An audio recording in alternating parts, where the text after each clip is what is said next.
Olá, estamos de volta com Cidade em Foco e o tema de hoje são os parques públicos.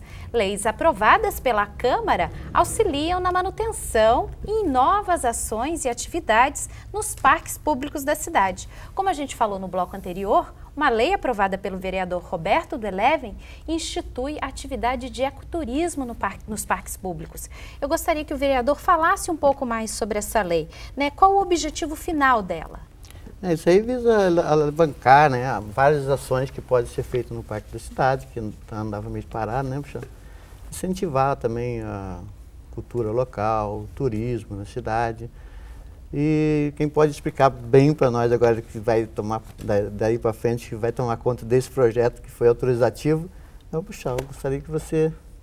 Exatamente. Como nós pontuamos anteriormente, a lei do vereador Roberto do Eleven veio num momento muito bom, porque ela se soma, ela vem ao encontro do plano de manejo do Parque da Cidade, que nós comentamos.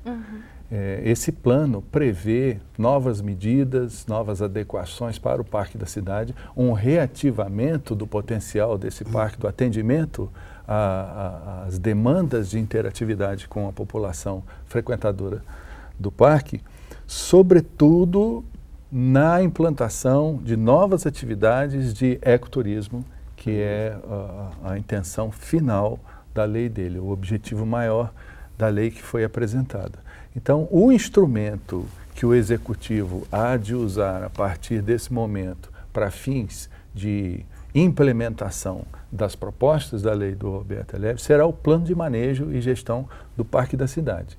Esse plano, ele prevê, além das medidas, além das propostas de ecoturismo, toda a recuperação, regeneração, readequação do Parque da Cidade, do ponto de vista paisagístico, do ponto de vista ambiental e do ponto de vista de interatividade com a população, que é a preocupação maior dele, uma vez que ele é o porta-voz dos clamores da população. Hoje a gente quer fazer isso tudo dentro do Parque da Cidade, mas é preservar a natureza, com guias turísticos, guardas municipais, o mesmo guarda do próprio parque, porque antigamente andava a acontecer várias coisas dentro do parque por falta de segurança, né? E esse projeto meu vai ajudar nisso também. Vai ajudar. Ele como é uma lei autorizativa, ela dá um suporte, uma liberdade maior para o Executivo dar andamento aos projetos que se tem, não só de recuperar, de melhorar, mas também de introduzir novos equipamentos, novas instalações, né? Novas atividades, isso mesmo. Michele, quando se pensa num parque, num novo parque ou mesmo na revitalização de um parque, essa questão das atividades, o planejamento também analisa isso, troca informações com o meio ambiente ou com a própria SSM, que depois faz a manutenção das áreas também? Sim, a Secretaria de Planejamento, ela tem o cuidado em consultar as outras secretarias, mesmo porque um tema como os parques trata-se de uma matéria interdisciplinar, né? E para que a gente consiga potencializar as políticas dentro de um território, é necessária a integração de todas as secretarias, para que o recurso ele seja bem empregado, para que a população possa ser bem atendida. Inclusive tem uma lei de 2011 que institui na cidade o programa Parque a Parque, que seria um circuito ciclístico entre os parques da cidade aos finais de semana.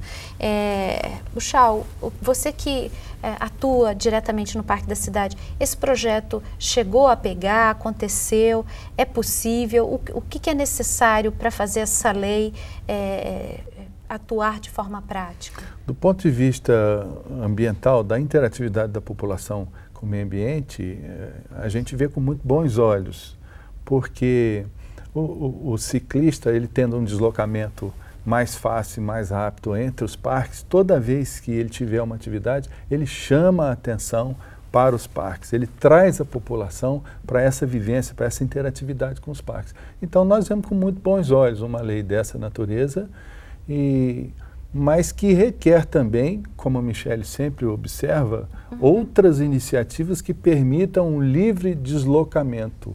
Você não pode ou não deve promover um deslocamento através da cidade entre um parque e o outro, sem oferecer um mínimo de condições para isso, né? Como ocorre hoje nos finais de semana, onde a administração pública reserva uma área exclusiva para o ciclista poder se deslocar. Então, um trabalho conjunto de planejamento de vias ligando esses parques seria necessário também, fundamental para que se consolidasse, mas o projeto é muito bem-vindo. Bicicletário já tem bicicletário lá no Parque da Cidade? Havia uma área, essa área está sendo revista porque alguns equipamentos estão depauperados, então, conforme nós citamos, o plano de manejo está prevendo a recuperação dessas áreas. Michele, por favor. Eu gostaria de comentar essa questão vinculada à interligação dos parques, né? Isso se refere, na verdade, a um conceito utilizado que trata-se da implementação de um sistema de espaços livres públicos. O que a gente entende como espaço livre público? Todos os parques, as praças, as avenidas, as calçadas existentes na área urbanizada. E quando a gente, na verdade, promove essa interligação entre esses espaços livres, por um exemplo, como o Vicentino Aranha, o Parque Santos Dumont e o Parque da Cidade, nós estamos incentivando, na verdade, a consolidação desse conceito, que beneficia, na verdade, a população como um todo. E aí é muito importante ressaltar que a implementação deste conceito para o território de São José dos Campos, ele beneficia as questões vinculadas à mobilidade urbana, né? Porque você permite que os ciclistas saiam de um local e possam estar em outros locais, que os corredores também possam circular de um parque para o outro, mas também essa política, quando a gente enfatiza ela com relação à temática ambiental, ela possibilita a ampliação do fluxo gênico existente, ou seja, que as espécies elas possam transitar de um local para o outro. Puxal, você que é dessa parte mais voltada para o manejo mesmo, que espécies da flora e da fauna é possível encontrar pelos parques da cidade? Nós temos uma identidade arbórea? Temos sim. Na verdade, predomina aqui em São José dos Campos o bioma Mata Atlântica, além do bioma Cerrado. A maior parte dos nossos parques, sobretudo os da região central, eles são de origem dessa fisionomia de Mata Atlântica. Com esse sentido, os trabalhos de recuperação que são planejados, de recomposição desse bioma, eles se traduzem em ações que tragam de volta essa vegetação, de recomposição dessa vegetação nativa, e quando não se tratar de um trabalho paisagístico de muita significância, a substituição desse paisagismo com espécies componentes daquele bioma. Exceção significativa, com destaque, feita para aqueles projetos paisagísticos de monta, que são importantes para o município, como, por exemplo, o projeto paisagístico do Burle Marx, que ocorre no Parque da Cidade. O próprio escritório Burle Marx já encaminhou para cá, e isso está contido no plano de manejo do parque, a recomposição paisagística original do projeto do Burle Marx, para que se dê continuidade. Mas saindo da área puramente paisagística, fazendo considerações de natureza ambientalista, a ideia é sempre recompor e restabelecer o mais possível aquele bioma. Você lá no parque, eu achei até interessante que você me mostrou sobre umas árvores receptivas que tem lá, que você falou que precisa fazer o replantio dela, porque ela não atrai a fauna animal, né? Ela não atrai passarinhos, não atrai... É comum acontecer nos parques de maneira geral, sobretudo quando eles são iniciados, quando eles nascem de áreas mais abertas, a ocupação por espécies que não são daquele bioma, são espécies invasoras, mas pela sua rusticidade, elas acabam dominando. Se não há um manejo técnico, uma identificação adequada daquelas espécies, pela sua rusticidade, pela sua capacidade de se envolver muito rapidamente, essas árvores, essa vegetação, acaba ocupando o lugar e impedindo o desenvolvimento daquela que seria vegetação nativa. Certo. No Parque da Cidade acontece isso. Então nós estamos planejando a substituição de algumas espécies que estão lá, que absolutamente não são dali do parque, não são do bioma Mata Atlântica, por espécies nativas. Então o parque deverá ganhar muito com isso. É importante deixar bem claro, senão a população vê e fala lá, está tirando árvore. Estão tirando árvore. Na verdade, não estão tirando, árvore... nós estamos substituindo, estamos fazendo uma recomposição com um número muito maior de árvores a serem plantadas, e a retirada de uma ou outras será no sentido de permitir que se faça essa recomposição, esse replantio. E para a gente concluir o programa de hoje, esse mesmo plano diretor indica a elaboração de um plano de integração dos parques urbanos com a zona rural da cidade através de corredores ecológicos. Qual o balanço que existe dessa ação? Já existe algum projeto de integração, de implantação de corredores na cidade? Sob o ponto de vista da Secretaria de Planejamento, nós consideramos que esse trabalho é muito importante, né? Mas, na verdade, quando nós falamos do projeto dos corredores, nós retomamos o conceito de sistema de espaços livres públicos. Sim, e é muito importante que esse projeto dos corredores, né, ele seja pensado para as áreas rurais, mas também para a área urbanizada, né? Porque, na verdade, o município ele tem que ser pensado como um sistema. Ou seja, os potenciais ambientais, eles precisam adentrar junto à área urbanizada, né? Então, o que nós entendemos? Se, por um lado, os corredores são fundamentais, né, para a interligação das áreas de preservação permanente na área rural, por outro lado, nós também, dentro da área urbanizada, nós temos as áreas de preservação permanente e que essas áreas, elas devem se interligar, né, junto à zona rural. Em que medida a gente consegue promover essa interligação? Isso é sempre questionável, porque nem sempre nós conseguimos promover as conexões ecológicas, mas por outras vezes a gente consegue promover as conexões paisagísticas que trazem benefício para um território, né? Então, a Secretaria de Planejamento Urbano, ela pensa não somente sob o viés da área urbanizada, mas também nós pensamos nessa conexão com a zona rural. Ok. Vereador?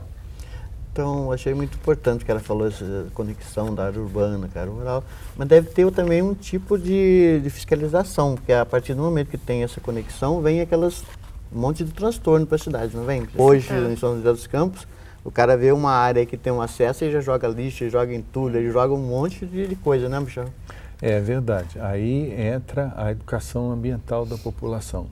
Como nós citamos anteriormente, além da educação formal na escola, a educação do cidadão para o meio ambiente. Mais uma vez, nós ressaltamos a importância dos parques como local e como instrumento especialmente efetivo para esse tipo de trabalho. A convivência da população com as áreas naturais, sob uma gestão onde impere a educação ambiental, vai facilitar muito. Isso é uma questão de educação e é uma questão de tempo. E, portanto, quanto mais cedo nós iniciarmos esses trabalhos, melhor.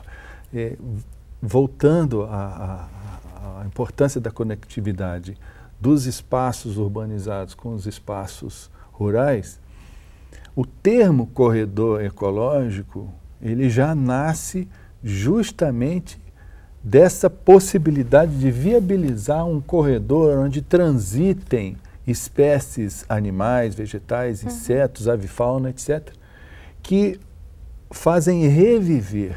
Os espaços ambientais, eles são um complexo. A biodiversidade existente ali, animal, vegetal e o substrato, o solo, etc., eles têm uma dinâmica muito própria. Se você conecta vários locais, espaços de preservação internos, urbanos, e uma linha principal, que é um corredor que parte do seio urbano para a área rural, você enriquece os dois lados. Você permite, inclusive, que regiões naturalmente mais preservadas no ambiente rural permitam fluxo de uma fauna para dentro da cidade. Isso é muito importante. A cidade toda enxerga lá de cima essas ligações. Perfeitamente. Né? A cidade sobrevive, vive, né? Isso. É bem bacana esse conceito. O caminho é esse. Olha, eu agradeço a presença dos três hoje nesse bate-papo e para a gente encerrar, cada um tem 1 minuto para fazer suas considerações finais. A gente começa com o vereador. Eu queria agradecer a oportunidade de estar conversando com vocês, técnicos, né? Porque a gente tem o pedido da população, mas tecnicamente não sabemos como explicar isso, por isso que nós estamos sempre lá junto com vocês, fazendo perguntas, às vezes chega até a perturbar, mas agradeço vocês estarem aqui hoje, dando a nossa explicação. A iniciativa do vereador e da TV Câmara foi perfeita. A gente trazer esses esclarecimentos, demonstrar a existência dessas parcerias entre o Legislativo e o Executivo, os trabalhos que estão sendo conduzidos são de especial importância para que a população tenha ciência das medidas que estão sendo tomadas. Especificamente, vamos puxar a brasa para a nossa sardinha aqui. É essencial que entre em implantação o plano de manejo do Parque da Cidade. Ele vai permitir, como ficou patente na nossa conversa aqui, ele vai permitir que seja efetivado toda essa demanda, todo esse anseio que a população tem, porque a administração vai poder prover os recursos necessários de infraestrutura, de segurança, de regulamentação do usufruto dessas áreas, para que possa haver, de fato, um aproveitamento em termos de educação, de lazer, de esportes nessas áreas. Muito obrigado. Eu agradeço a participação nesse programa. Acho muito importante, acho fundamental que as secretarias participem de programas como este de maneira conjunta. Hoje estamos a Secretaria de Planejamento e a Secretaria de Meio Ambiente. E eu acho que é fundamental que a população compreenda que um município ele precisa ser pensado a partir de critérios, né? Esses critérios, eles vêm para favorecer o território como um todo, seja na área urbanizada, seja na área rural e mais do que isso, né? Quando nós pensamos no bom planejamento para o território de São José dos Campos, nós pensamos em políticas públicas que possam beneficiar o conjunto da população, né, e o conjunto do espaço. Ok, obrigada. Nós debatemos no Cidade em Foco de hoje a política municipal que rege o manejo e a implantação de novos parques na cidade. Obrigada pela sua companhia e até o próximo programa.